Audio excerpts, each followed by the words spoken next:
भरतपुर नाम के एक गांव में एक किसान रहता था जिसका नाम रघु था। रघु अपनी सूखी जमीन को देखकर निराश था। बारिश नहीं हो रही थी और फसलें उगने से पहले ही मर जाती थीं। उसकी सारी मेहनत बेकार जा रही थी।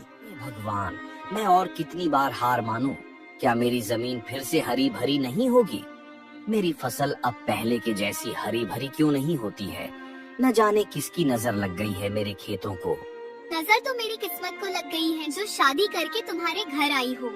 सोचा था अच्छी फसल होगी तो नई साड़ी खरीदूंगी और चांदी की पायल भी खरीदूंगी, लेकिन तुम्हारे खेत को देखकर तो ऐसा लगता है कि दिन के 2 बार का खाना मिल जाए वह भी काफी है। अरे भाग्यवान, क्यों जी छोटा कर रही हो?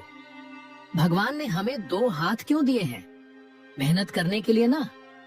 देखना, एक ना एक दिन मेरी मेहनत जरूर रंग लाएगी और हमारे खेत भी फिर से हरे भरे हो जाएंगे और फसल के ढेर लग जाएंगे।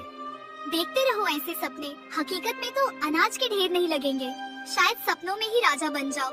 हाय रे फूटी किस्मत। रात का समय हो गया था और रघु खेत में उदास होकर बैठा था। तभी एक बूढ़ा साधु उसके पास आता है। साधु को प्यास लगी होती है।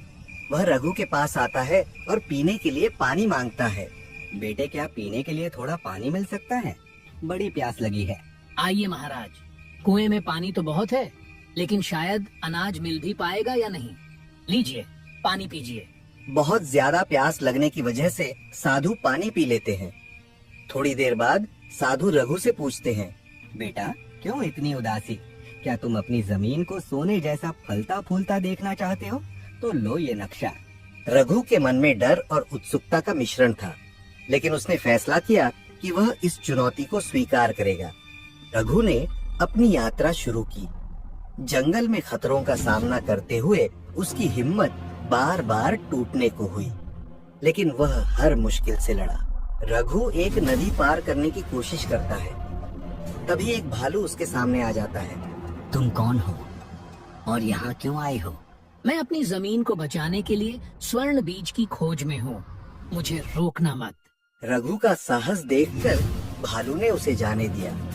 यह उसका पहला इम्तिहान था। रघु एक चमकती हुई गुफा में प्रवेश करता है। वहाँ एक सुनहरा पेड़ होता है जिसके नीचे एक छोटा सा बीज रखा होता है। कई दिनों की कठिनाई के बाद रघु ने स्वर्ण बीज पा लिया, लेकिन तभी गुफा के अंदर एक गहरी आवाज गूंजती है। अगर ये बीज चाहिए तो वादा करो कि इसे केवल अपनी मेहनत और दूसरों की भलाई के लिए इस्तेमाल करोगे। मैं वादा करता हूँ कि यह बीज मेरे खेत और मेरे गांव को खुशहाल बनाने के लिए होगा। थोड़ी देर बाद आवाज गायब हो जाती है। रघु बीज लेकर घर लौट आता है। रघु अपने खेत में बीज लगाता है और उसकी देखभाल करता है। बारिश होती है और खेत फिर से हरे भरे हो जाते हैं। रघु, देखो, हमारी जमीन फिर से जिंदा हो गई है। ये तो किसी चमत्कार से कम नहीं। गौरी, यह मेहनत और विश्वास का फल है। रघु की मेहनत और साहस ने उसका जीवन बदल दिया। उसने न केवल अपने खेत को हरा भरा किया, बल्कि पूरे गांव को बीज देकर सभी को खुशहाल बनाया।